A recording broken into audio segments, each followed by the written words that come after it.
जय हिंद दोस्तों, श्रेया जीएसबी में आप सभी का स्वागत है। आइए देखते हैं कि प्रधानमंत्री पार्ट टू यानी प्रधानमंत्री पार्ट 1 अपलोड हो चुका है। प्रधानमंत्री पार्ट 2 पे आज करेंगे विस्तार से चर्चा और यहाँ शुरू करते हैं अनुच्छेद 88 से। अनुच्छेद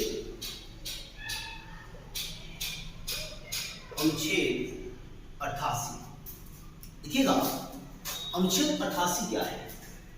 अनुच्छेद 88 बहुत ही सरल तरीका से आपको समझाने का हम प्रयास करेंगे। आप हमारे साथ जुड़े रहें। यदि अभी तक आप हमारे चैनल श्रेया जीएसबीएन को सब्सक्राइब नहीं किए हैं तो हमारे चैनल को सब्सक्राइब करें, लाइक करें, अपने दोस्तों को शेयर करें ताकि हमारा यह नोटिफिकेशन सबसे पहले आप तक पहुंचे। देखिए, भारतीय संविधान का मंत्री अब देखिएगा, मंत्री लोकसभा, राज्यसभा, मंत्री लोकसभा और राज्यसभा का सदस्य हो सकता है। मंत्री लोकसभा और राज्यसभा का सदस्य हो सकता है। पहला चीज इससे स्पष्ट है कि मंत्री लोकसभा या राज्यसभा का सदस्य होगा, लेकिन यदि मतदान करने की बात आएगी, यदि मतदान की बारी आएगी तो मतदान वह जिस सदन का सदस्य होगा उसी सदन में मतदान करेगा। Concept clear? मंत्री लोकसभा या राज्यसभा का सदस्य हो सकता है। पहली चीज हो गई। अब देखेंगे कि महान्यायवादी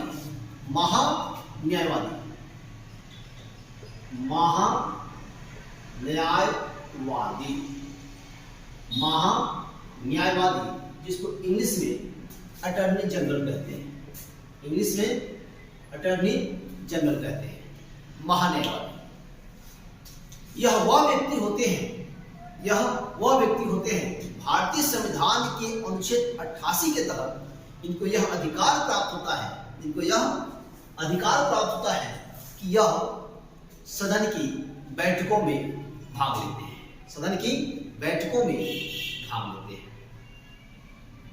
लेकिन मत देने का अधिकार, वोट देने का अधिकार, यदि किसी बिल पर मतदान हो तो उस मतदान पद्धति में यह हिस्सा नहीं लेते हैं।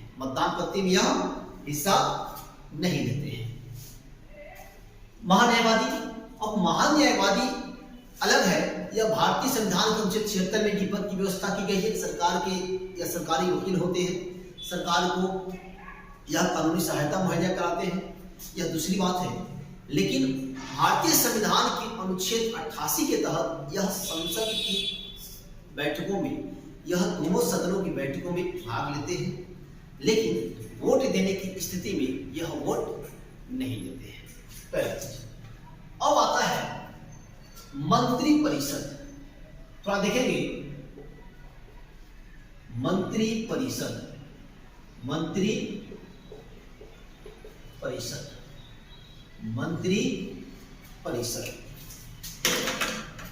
परिषद देखते हैं।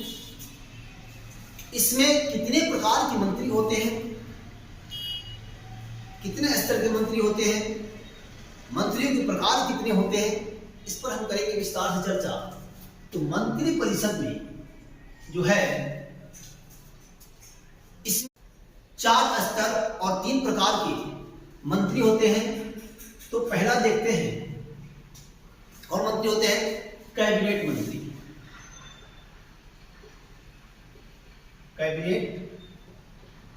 मंत्री। दूसरा राज्य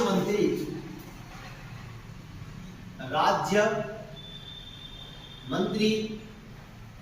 तीसरा उप मंत्री।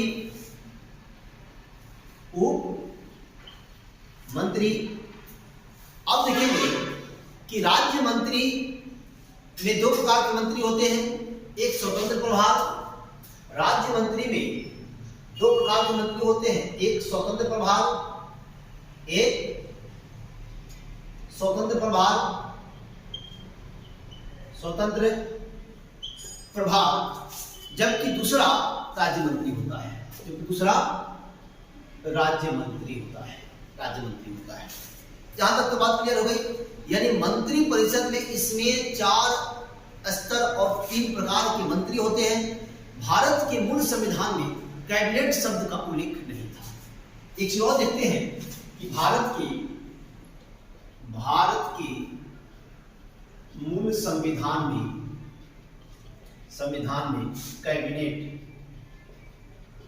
कैबिनेट शब्द का उल्लेख नहीं था।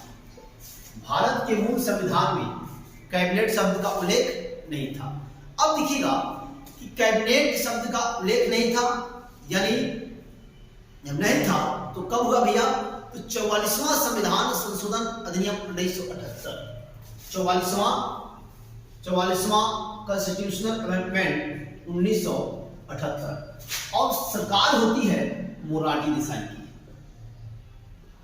मोरारजी देसाई की सरकार मोरारजी देसाई की होती है। और मोरारजी देसाई की सरकार ने किया क्या कि संविधान संशोधन करते हुए मंत्रिमंडल शब्द का पहली बार मंत्रिमंडल शब्द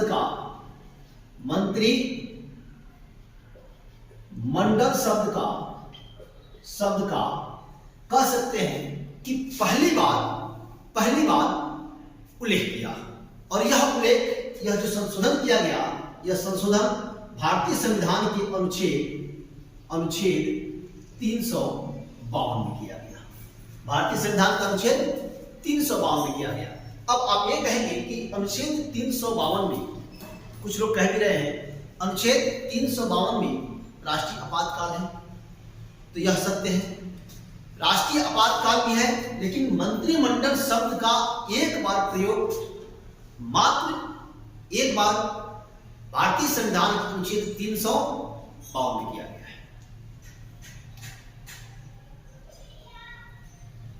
और देखिएगा इसमें यह स्पष्ट हुआ कि मंत्रिमंडल के लिखित परामर्श पर राष्ट्रीय आपातकाल का घोषणा हो सकता है, राष्ट्रीय आपातकाल लगाया जा सकता है। साथ ही साथ अनुच्छेद 352 में ही यह परिभाषित किया गया है, यह परिभाषित भी कर दिया गया। इसको परिभाषित भी करने का कार्य भारतीय संविधान के अनुच्छेद 352 में ही किया गया है। अब देखते हैं अनुच्छेद 352 मंत्रिमंडल शब्द के, अनुच्छेद 352 मंत्रिमंडल शब्द को परिभाषित करता है। मंत्रिमंडल शब्द को यह परिभाषित करता है। 352 मंत्रिमंडल शब्द को परिभाषित करता है। अब आपके लिए एक प्रश्न है, देखेंगे कैबिनेट या मंत्रिमंडल से आपका क्या आशय है? कैबिनेट या मंत्रिमंडल से आपका क्या आशय है? ध्यान से सुनेंगे। कैबिनेट या मंत्रिमंडल से आपका क्या आशय है? ऑप्शन 1 केवल कैबिनेट मंत्री, ऑप्शन 1 केवल कैबिनेट मंत्री, ऑप्शन बी कैबिनेट मंत्री प्लस प्रधानमंत्री, ऑप्शन सी यानी 3 नंबर वाला कैबिनेट मंत्री प्लस राज्य मंत्री स्वतंत्र प्रभार, चौथा ऑप्शन है कैबिनेट मंत्री प्लस सभी प्रकार के अन्य मंत्री, सभी प्रकार के अन्य मंत्री। तो फिर प्रश्न देखेंगे। प्रश्न है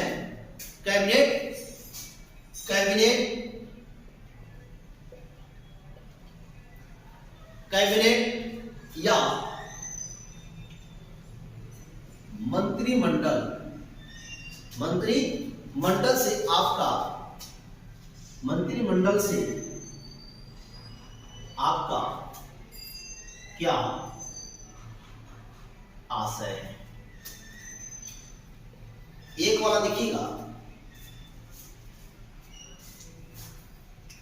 एक वाला केवल कैबिनेट मंत्री, केवल कैबिनेट मंत्री। दो वाला कैबिनेट मंत्री प्लस पीएम,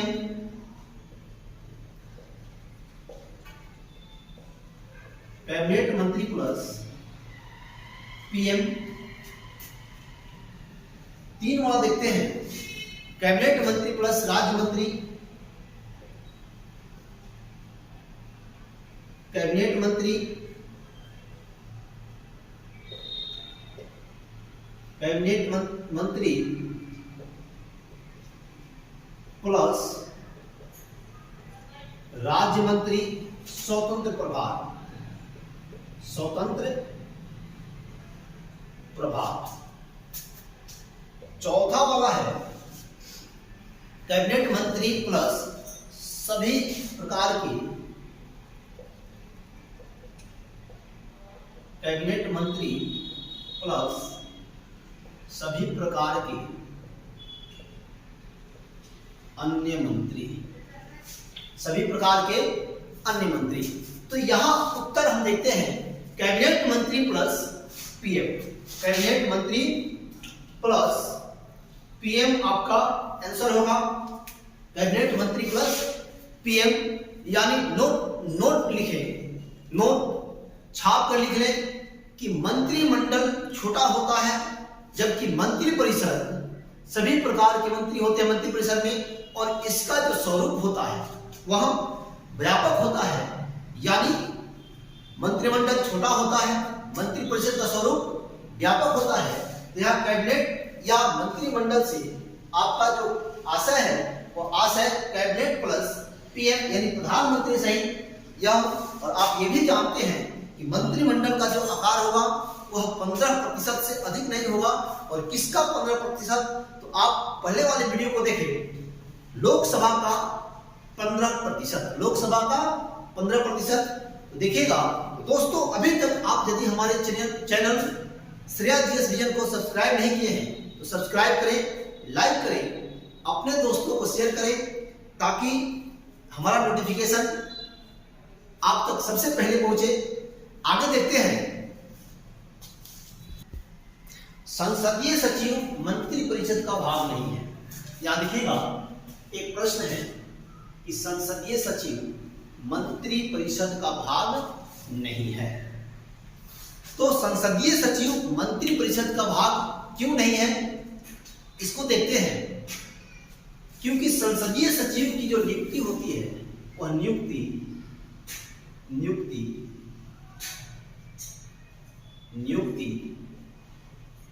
प्रधानमंत्री के द्वारा होती है, नियुक्ति प्रधानमंत्री करते हैं। इनको शपथ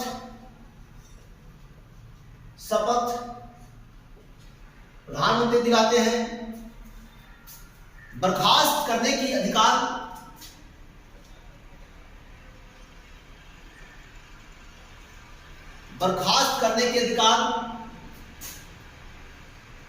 प्रधानमंत्री के पास है। साथ ही साथ इस्तीफा यदि यह अपना त्यागपत्र देते हैं, त्यागपत्र प्रधानमंत्री को देते हैं, त्यागपत्र प्रधानमंत्री को देते हैं। फिर एक बात समझे, संसदीय सचिव मंत्री परिषद का भाग नहीं है। संसदीय सचिव मंत्री परिषद का भाग नहीं होता है। कारण इनकी नियुक्ति प्रधानमंत्री करते हैं, शपथ प्रधानमंत्री दिलाते हैं, बर्खास्त प्रधानमंत्री करते हैं, त्यागपत्र यह प्रधानमंत्री को देते हैं। अब देखिए, इस वजह से संसदीय सचिव मंत्री परिषद का भाग नहीं है। आप जानते हैं यह संसदीय सचिव को राज्य मंत्री का दर्जा दिया जाता है, दर्जा प्राप्त होता है। यह संसद के ही सदस्य होते हैं, यह संसद के ही सदस्य होते हैं। इन्हें मंत्री जैसी सुविधाएं प्राप्त होती है, मंत्री जैसी सुविधाएं प्राप्त होती है। लेकिन यह मंत्री परिषद का भाग नहीं होते, मंत्री परिषद का भाग नहीं होते, क्योंकि आप जानते हैं एक मंत्री के लिए जरूरी होता है कि उसकी नियुक्ति राष्ट्रपति करे। आप यह जानते हैं एक मंत्री के लिए क्या जरूरी होता है?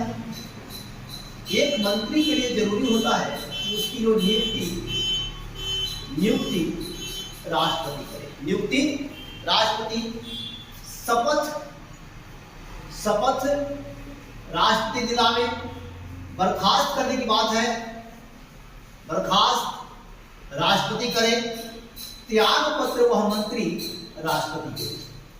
ऐसी प्रक्रिया है एक मंत्री के लिए। यह प्रक्रिया एक मंत्री के लिए यह जायज होता है, यह उचित होता है। जबकि यह संसदीय सचिव की नियुक्ति, शपथ, बर्खास्तगी और त्यागपत्र तक यदि प्राप्त करने की बात हो तो सारा अधिकार प्रधानमंत्री में निहित होता है, सारा अधिकार प्रधानमंत्री में निहित होता है। क्लियर?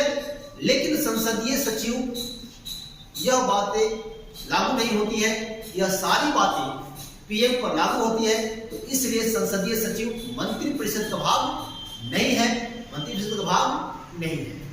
अब देखते हैं, एक और चर्चा करते हैं किचन कैबिनेट। देखिएगा किचन कैबिनेट क्या होता है, एक और चर्चा करते हैं किचन कैबिनेट। देखते हैं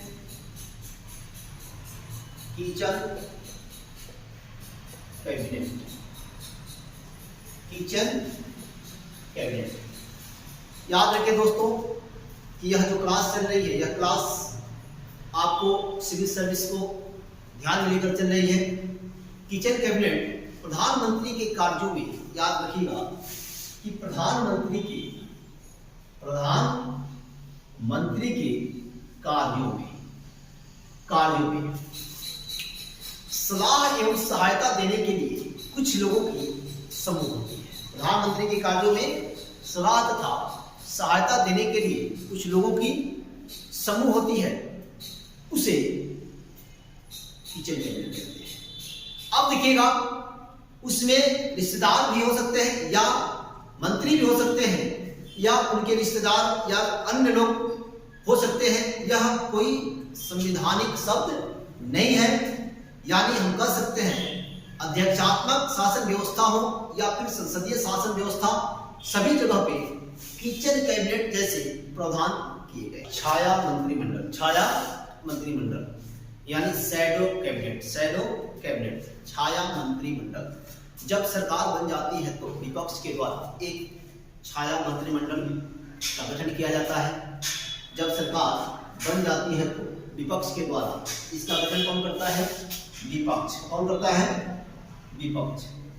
जब सरकार बन जाती है चुनाव के पश्चात तो विपक्ष के द्वारा एक छाया मंत्रिमंडल का गठन किया जाता है। यदि सरकार किसी कारणवश गिर जाती है तो वह विकल्प के तौर पर सरकार बना सके। यह इंग्लैंड की विशेषता है।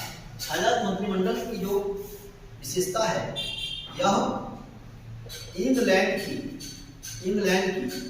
विशेषता है। यह इंग्लैंड की विशेषता है, इंग्लैंड से इसको हमने अपनाया है।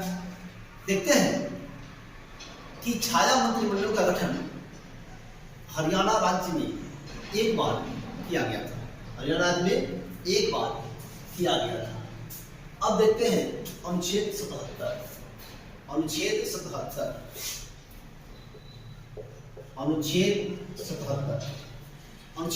में प्रकाश डाल रहे हैं। भारत सरकार का समस्त कार्य भारत के राष्ट्रपति के नाम होता है। भारत सरकार का समस्त कार्य राष्ट्रपति के नाम होता है। साथ ही साथ अनुच्छेद 78 क्या कहता है? अनुच्छेद 78 देखते हैं। मंत्री परिषद द्वारा देखेंगे,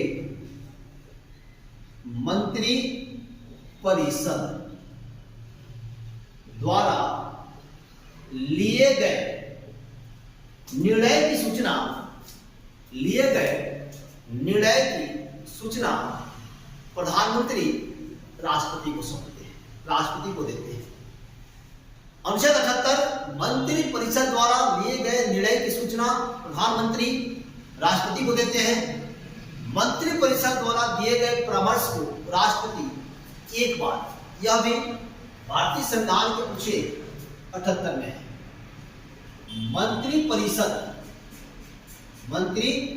परिषद द्वारा लिए गए यानी मंत्रि परिषद द्वारा दिए गए परामर्श को राष्ट्रपति एक बार लौटा सकता है, लेकिन दोबारा जो परामर्श वह देते हैं राष्ट्रपति को स्वीकार करना बाध्यता होती है, राष्ट्रपति को स्वीकार करना बाध्यता होती है।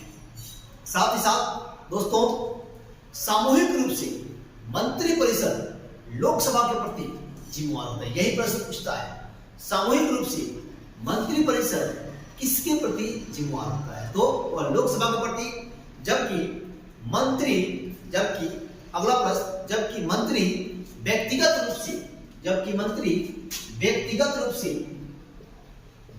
रूप से राष्ट्रपति के प्रति, मंत्री व्यक्तिगत रूप से राष्ट्रपति के प्रति उत्तरदायी होता है, राष्ट्रपति के प्रति उत्तरदायी होता है। अब आती है बात विश्वास मत की। विश्वास मत देखते हैं। विश्वास मत जब राष्ट्रपति लिखेगा, जब राष्ट्रपति प्रेसिडेंट ऑफ इंडिया, जब भारत के राष्ट्रपति प्रधानमंत्री को, किसको कहते हैं? प्रधानमंत्री को सदन में बहुमत साबित करने को कहते हैं। तो यदि प्रधानमंत्री लोकसभा में 50% प्लस 1, प्रधानमंत्री लोकसभा में 50% प्लस 1, 50% प्लस 1 अर्थात 273, क्योंकि आप जानते हैं लोकसभा में 545 सदस्य टोटल, तो टोटल 545 का 50% प्लस 1 अर्थात 273 मतों का संग्रह कर लेते हैं। तो इस प्रस्ताव को विश्वास मत कहते हैं। इस प्रस्ताव को विश्वास मत कहते हैं। ये तो हो गई विश्वास मत की बात। अब देखते हैं अविश्वास मत।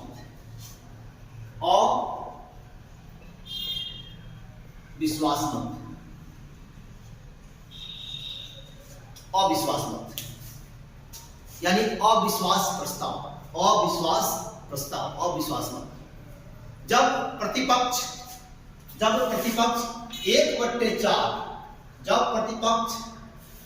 1/4 सदस्यों के समर्थन से लोकसभा में, याद रखेंगे, लोकसभा में ही अविश्वास मत प्रस्ताव लाए जाते हैं।